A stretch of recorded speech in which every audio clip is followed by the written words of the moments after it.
Hello दोस्तों, नमस्कार। मैं वीर चौहान आप सभी का स्वागत करता हूँ। संख्या प्रणाली। संख्या प्रणाली क्या होती है? नंबर सिस्टम क्या होता है? संख्याओं को लिखने एवं उनके नामकरण के सुव्यवस्थित नियम को संख्या पद्धति कहते हैं। मतलब कि ऐसा है कि संख्याओं को सुव्यवस्थित तरीके से लिखना, उनका हल करना, कैलकुलेशन वगैरह करना, ये सभी यही नंबर सिस्टम। संख्याओं को लिखने एवं उनके नामकरण, किसी भी संख्याओं को हमने लिखा और उसका नाम दे दिया, नामकरण के सुव्यवस्थित नियम, उसको सुव्यवस्थित ढंग से जमाना, है ना। सुव्यवस्थित नियमों को संख्या पद्धति कहते। मतलब संख्याओं को लिखने एवं उनके नामकरण के सुव्यवस्थित नियम, जो उनका नामकरण हुआ है, नामकरण होने के बाद उन्हें सुव्यवस्थित तरीके से जमा कर हम जो उनका कैलकुलेशन करते हैं उसे ही संख्या पद्धति कहते हैं।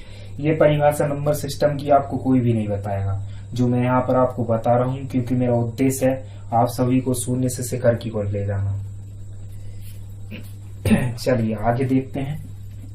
यही संख्या क्या होती, संख्या कितने प्रकार की होती है, और संख्याओं को सुव्यवस्थित ढंग से हमको जमाना ही है, क्योंकि हमने इसको नंबर सिस्टम में देख चुके हैं।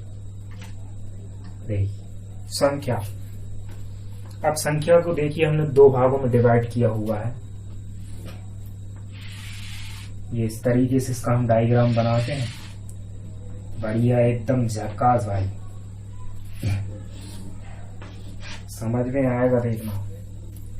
एक होती है अपनी वास्तविक संख्या, जिसे हम रियल नंबर बोलते हैं, आप सभी जानते ही हैं, इंग्लिश हिंदी में सभी जानते हैं, समझदार हैं सभी लोग, है ना भैया। एक क्या होगी भैया, वास्तविक संख्या, बता देना भैया कहीं मिस्टेक हो जाएगी। एक वास्तविक संख्या हो गई अपने पास, इसे हम वास्तविक संख्या कहते हैं। संख्या दो प्रकार की होती है, एक वास्तविक संख्या और एक काल्पनिक संख्या, रियल नंबर एंड इमेजिनरी। और ये दूसरी होती है भैया अपने पास, कौन सी होती है देखिए, काल्पनिक।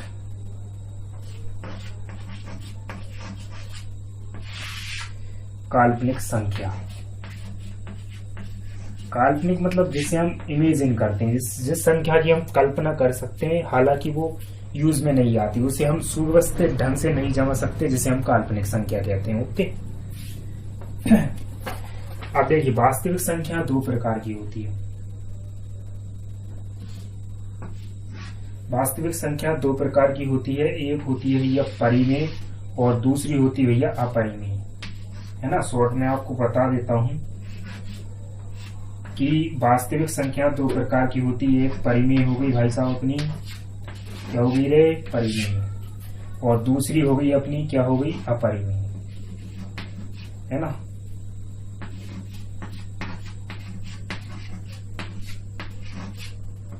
अपरिमेय, मुझे इधर संख्या लिखने की जरूरत नहीं है, चूंकि आप इतना समझदार है ना।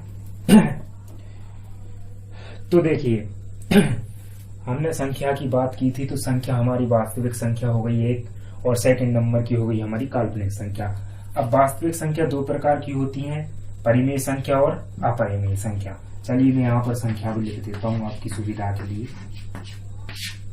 ये हो गई, और ये अपरिमेय संख्या हो गई। अब देखिए, आप परिमेय और अपरिमेय संख्या तो जानते ही हैं, ये मुझे बताना मेरे ख्याल से शायद उचित नहीं है। देखिए परिमेय संख्या वह संख्या होती है जिसे हम p/q के रूप में लिख सकते हैं, और अपरिमेय संख्या वह होती है जिसे हम p/q के रूप में नहीं लिख सकते, अंश/हर के रूप में नहीं लिख सकते, वह अपरिमेय संख्या होती है।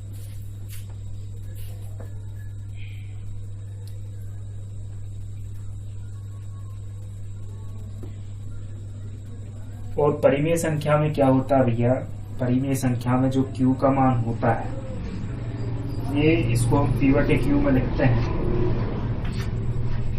p/q। लेकिन देखिए q का मान क्या नहीं होना चाहिए, नॉट इक्वल्स टू 0। q का मान कभी भी 0 के बराबर नहीं आएगा, ये बात आप ध्यान रखिए, ठीक है। अब हमने इतना लिख लिया, वे संख्या जिन्हें हम संख्या रेखा पर निरूपित कर सकते हैं वास्तविक संख्या कहलाती है। वास्तविक संख्या वास्तविक संख्या को हम संख्या रेखा पर निरूपित कर सकते हैं, जैसे 1/4, 2/4, इस तरीके से, -1, +1, है ना। मतलब वास्तविक संख्या में सारी होल संख्या आ जाती हैं।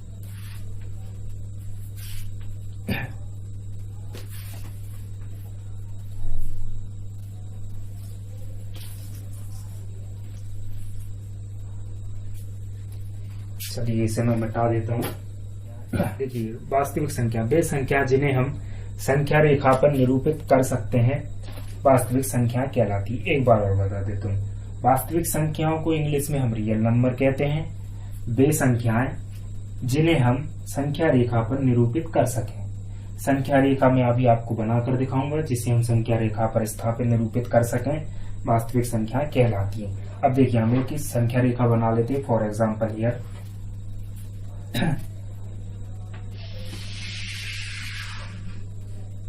ये हमारी बन गई एक छोटी सी संख्या रेखा, ठीक है। और इस सेंटर से हमने यहां से इसमें से निकाल लिया 0, ठीक है। हेलो। और ये यहाँ पर हमने कर लिया ये,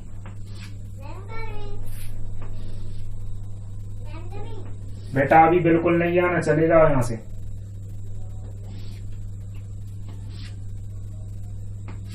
ये देखिए, ये कर लिया है हमने इसको।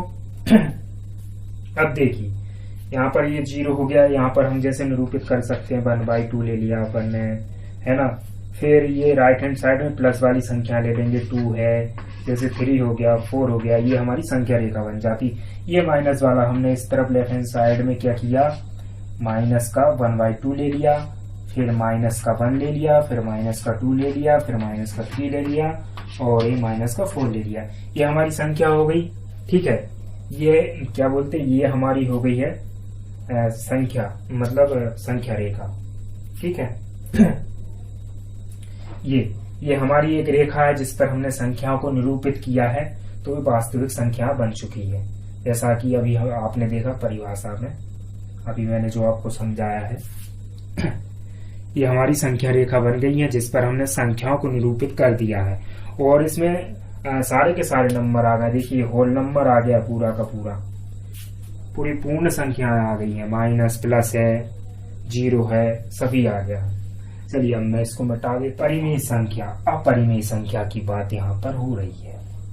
अपरिमेय संख्या जिन संख्याओं को शांत दशमलव या आवर्ती दशमलव के रूप में व्यक्त नहीं किया जा सकता है, उन्हें अपरिमेय संख्या कहते हैं। जैसे देखिए, ये एक संख्या लिखता हूं मैं, ये अशांत है, मतलब इसे हम शांत नहीं कर सकते। 4, 5 है ना, 6, 3, 1, 2, ये जो संख्या है ये क्या है भैया, अपरिमेय है। और करनी में ये जो 2 है ये भी अपरिमेय है। आप इसका मान निकालेंगे तो ये अशांत आवृत्ति निकलेगी। इसका जो मान है कभी रुकेगा नहीं, शांत नहीं होगा। ये करनी 3 का मान। चलो ये आ जाओ जरा मैदान में। प्राकृतिक संख्या सभी धनात्मक, गणनात्मक, सभी धनात्मक ले लो भैया, प्लस प्लस वाली, और गणनात्मक जिसकी हम गणना कर सकते हैं, कैलकुलेशन कर सकते हैं, वही संख्या प्राकृतिक संख्या कहलाती है भैया। कौन कौन सी धनात्मक होनी चाहिए और गणना करने वाली होनी चाहिए, उन्हीं संख्याओं को हम इंग्लिश में नेचुरल नंबर कहते हैं और हिंदी में प्राकृतिक संख्याएं कहते हैं। मेरी बात ध्यान से समझ लेना, क्योंकि मैं ये जो परिभाषाएं हैं आपको बार बार समझाने वाला नहीं हूँ।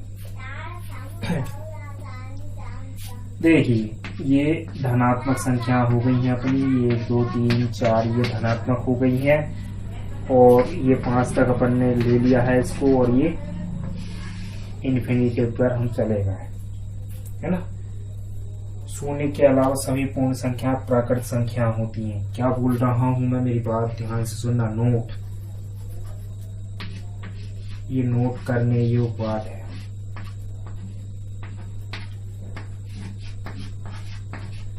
शून्य के अलावा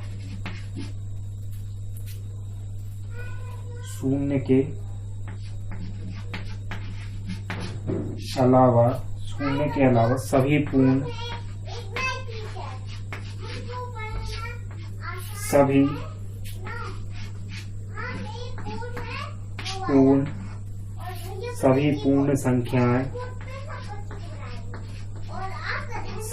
पूर्ण संख्याएं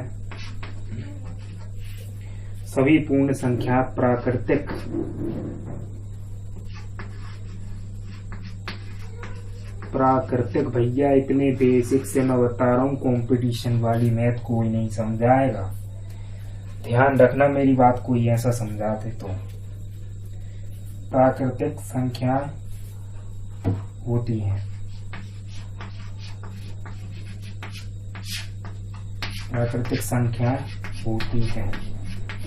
क्या इतना बेसिक तो भैया मैं भी याद नहीं रखता, ठीक है ना, क्योंकि सवाल करने हैं हमें कंपटीशन में।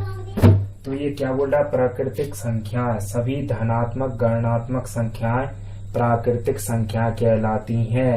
ये हमने देखो भैया 1 2 3 4 धनात्मक संख्याएं ले ली हैं और इन्हीं की हम माइनस प्लस इनटू डिवाइड ये गणना करते हैं। ये गणना क्रम इनका होता है। तो ये गणना क्रम इनका होता है, वही संख्या हमने ली है।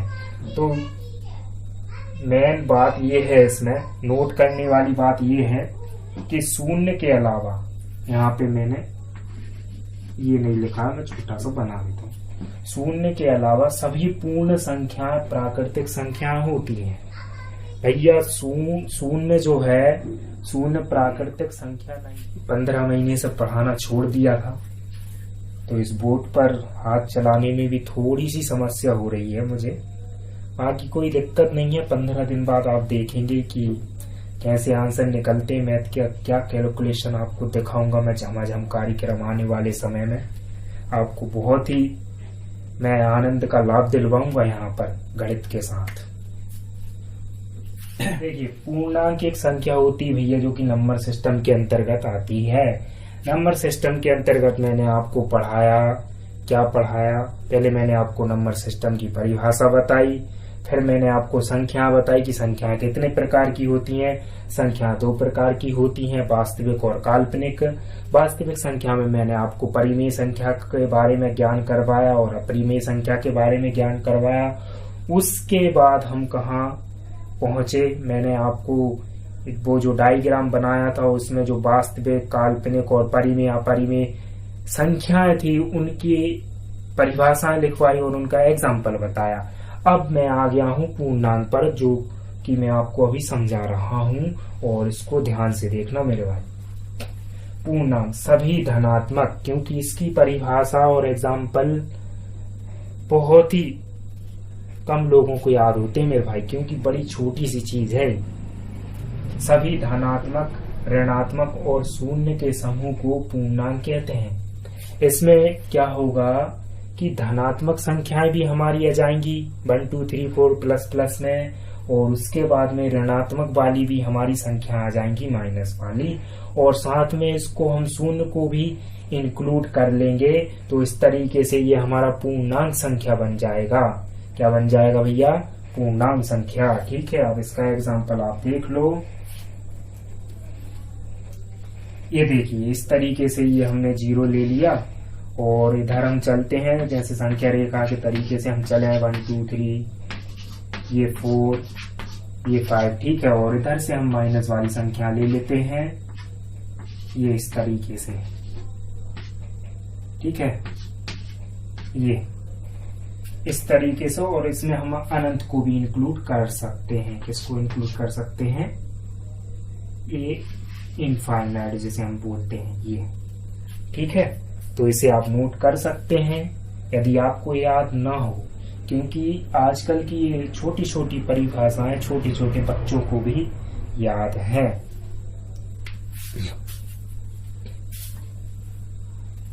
अब मैं आपको सम संख्या के बारे में बताने वाला हूं। सम संख्या, देखिए सम संख्याएं बहुत ही इजी होती हैं। इजी तो होती हैं सम संख्या, सभी जानते हैं कि भाई सम संख्या 2 4 6 8 10 12, 14, 16, 18, 20 होती हैं। लेकिन उसकी अगर हम किसी भी बच्चे से परिभाषा पूछेंगे तो वह नहीं बता पाएगा, और जो मैं आपको अभी बताने वाला हूं। देखिए सम संख्या, ये हम नंबर सिस्टम के अंतर्गत सारी संख्याओं के बारे में आपको बेसिक ज्ञान में यहाँ पर दे देता हूँ, ताकि आपको बेसिक से छोटे मोटे सवाल करने में कोई दिक्कत ना आए। बेसंख्याएं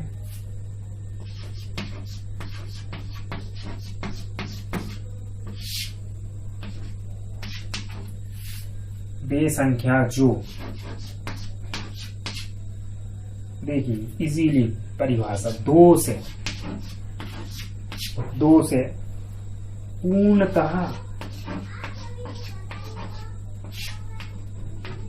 पूर्णतः विभाजित हो। देखिए कितनी अच्छी डेफिनेशन मैं आपको बता रहा हूं। पूर्णतः विभाजित हो, पूर्णतः विभाजित हो, पूर्णतः विभाजित हो, उन्हें सम संख्या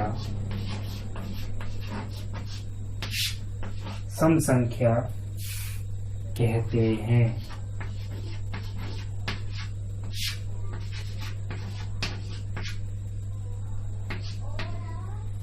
हैं। देखिए सम संख्या की परिभाषा आपने ऐसी बहुत कम देखी होंगी, क्योंकि मैंने जिस तरीके से सम संख्या अभी स्टार्टिंग में बोली थी उसी की परिभाषा लोग बोल देते हैं। तो देखिए कितना इजीली आपको परिभाषा में बता रहा हूं। बेसंख्या जो दो से पूर्णतः पूरी तरह भैया कट पिट जाए, विभाजित हो जाए, भाजित हो जाए, उन्हें सम संख्या कहते हैं। सीधी बात है ना। ये बात आपको समझ में आई गई होगी। तो ये यहाँ पर मैं इसका एग्जाम्पल लिख देता हूँ एज करके, जैसे 2, 4, 6, 8, 10 और डैश डैश डैश इनफाइनाइट। ठीक है, 2 का इसमें भाग दो, इसमें 2, इसमें 2, इधर देते चले जाओ, पूरी तरह कट जाएगा भैया। ठीक है, मेरी बात आपको समझ में आ रही है?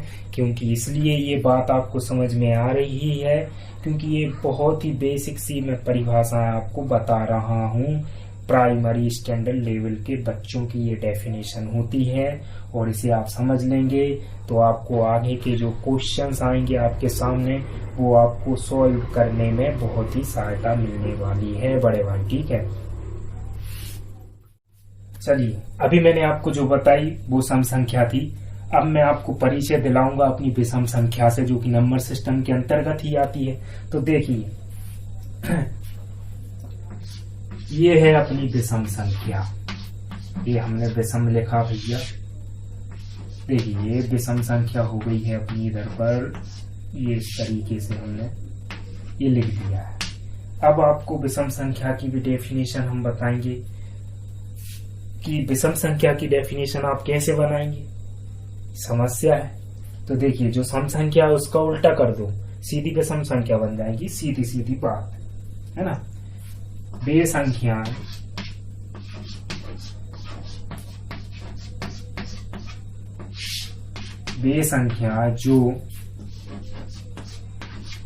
जो दो से पूर्णतः, क्या बोल रहा हूं भैया, मैं बोल रहा हूं कि पूर्णतः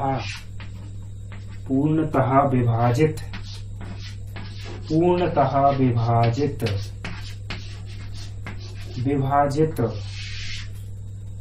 क्या बोल रहा हूं मैं, पूर्णतः विभाजित ना हो, नहीं होनी चाहिए, वही विषम संख्या कहलाएगी भैया। और पूर्णतः विभाजित हो गई तो वो सम संख्या हो जाएगी। ये इतनी सी परिभाषा है, अगर आपको कहीं कोई पूछ ले तो उठा के दे देना। ठीक है, तो जैसे मैं अभी आपको विषम संख्या के कुछ एग्जाम्पल भी दे देता हूं, कौन से हैं। ये -3, -1 1 3 5 7 9। ये वही संख्या है जो 2 से पूर्णतः विभाजित नहीं होंगी, नहीं कटेंगी भैया, ध्यान रखना, क्योंकि ये विषम संख्या है। सम होती तो कट जाती, विषम है इसीलिए नहीं कटेगी। ठीक है।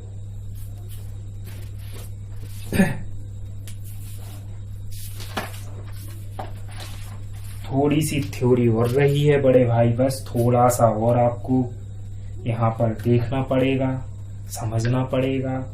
उसके बाद में मैं आपको प्यारे प्यारे से सवाल करवाऊंगा जो आपको आगे आपका बेस मजबूत करने में आपकी मदद करेंगे।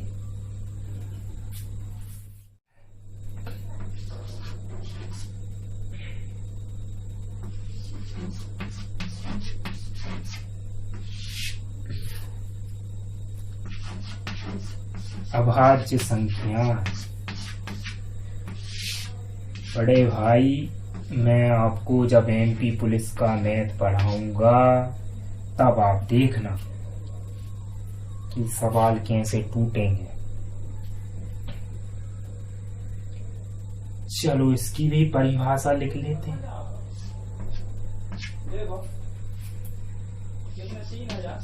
एक से बड़ी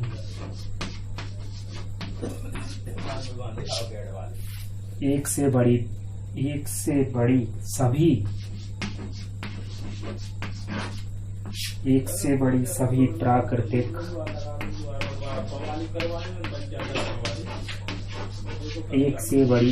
प्राकृतिक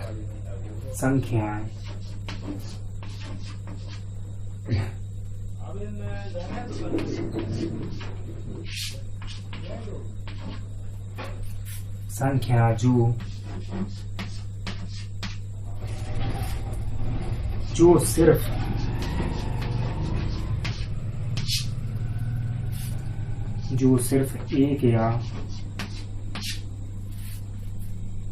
एक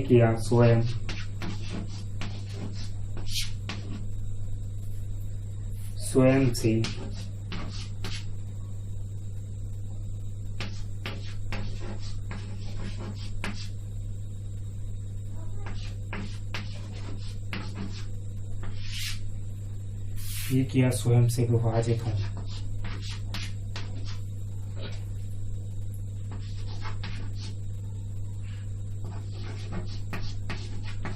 अभाज्य संख्या